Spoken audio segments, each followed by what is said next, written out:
Salam değerli izleyiciler, her vaxtınız xeyirli olsun. Biz hal-hazırda Bakı Türk Anadolu Liseyi'nin qarşısındayız. Büyük qrup qazilərimizdən Qarabağ əllərində Qayğı Cəmiyyətinin sədri Durdu müəllim və onun əməkdaşları ilə bir yerdeyiz. Hocamız buradadır. Özünüzü təqdim edin. Zəhmət olmasa. Ben Salih Gümüş, Eskişehir'den Anadolu Üniversitesi'nden Açıköğretim Fakültesi yurt dışı programlarından sorumlu olarak geldim. Buradayım. Bugün tanıştık, sorunları dinledik. İnşallah gelecek dönemde tüm gazilerimiz için yapılması gerekeni yapacağız. Bunlarla ilgilenip uğraşacağız. Burada öğrencilerimize, akraba yakınlarına da bizzat bilgi vererek onlara yapabileceğimiz tüm kolaylığı sağlamak için uğraşacağız. Üniversite olarak eğitim imkanını elimizden geldiğince herkese ulaştırmak için hep beraber çalışmamız devam edecek. Çok güzel. Bir saatten çoxdur ki, yayın qəbulundasınız. Neler danışdınız, neler söylediniz? Fikret Bey, siz buyurun. Ben çok soğuktum, yaxşılıkla qəbul elədilər. Hocamız çok güzel söhbətlər elədi, yaxşı təkliflərimiz oldu. Fürdun müəllimin təkliflərinə razılaşdı. Fürdun müəllim də hocamızın təkliflərinə razılaşdı. Tabii. Çok sağ olsun, teşekkür ederim her ikisine de.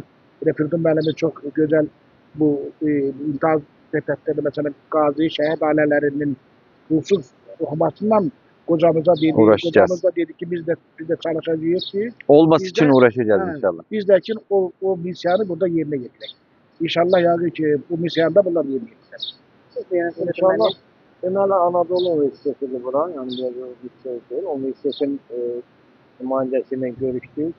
Seviyede bizi kabul ettiler. Çok teşekkür ederiz. Ve biz gazilerimizin ve şehit ailelerinin, şehit evlatlarının burada, hem gazi evlatlarının hem şehit evlatlarının burada təhsil hakkından azad olunması ilə bağlı söz gəlişi məsələni qoyduq. İnşallah ki, universitet rəhbərliyi bizim təklifimizi qəbul elədilər və müzakirəyə çıxarılması sözünü verdi Salih hocamız. İnanırıq ki, gələn illərdə Anadolu Universitetində bizim qazilərimizin və şəhidlərimizin evlatları təhsil haqqından xüsusi bir imtiyazla, güzəşlə təhsil alacaqlar. Buna görə biz Salih hocaya və universitetin rəhbərliyinə, rektoruna təşəkkürlərimizi bildiririk. Bugünkü qəbula görə də zamanını, bir saatdən çox zamanını ayırıb bizi dinlədiyinə görə təşəkkür ederiz. Başımızın İnşallah ki, bir dernek olarak biz de gazilerin, Qarabağ əllərinin derneği olarak, cemiyeti olarak üniversitetle bir əməkdaşlıq etməklə bağlı bir razılığa geldik. İnşallah ki Salih hocamla ve üniversitetin bütün bu Anadolu Üniversiteti ile Azərbaycan qazilərinin təmsil olarak dernəyimiz arasında gələcəkdə sıx əməkdaşlıq olacaqdır. Sizə də çox təşəkkür Biz ederim. de çok teşekkür ederiz. İkinci mərtəbədən, üçüncü qatdan birinci qata düşdünüz. Ne demek? Bizim Başımız. qazilərimizə Salih Bey haber yokmuş bu işler. Neyse, teşekkür ederiz. Sağ olun. Çok sağ olun. Çok sağ olun. Çok teşekkür ederiz. İnşallah. Sağ olun. Geldiğimizde Sağ- daha çok görüşeceğiz. Size İnşallah. helal olsun. İnşallah. İnşallah. Sağ olun. Sağ olun. Sağ olun. İnşallah. Sağ olun. Evet,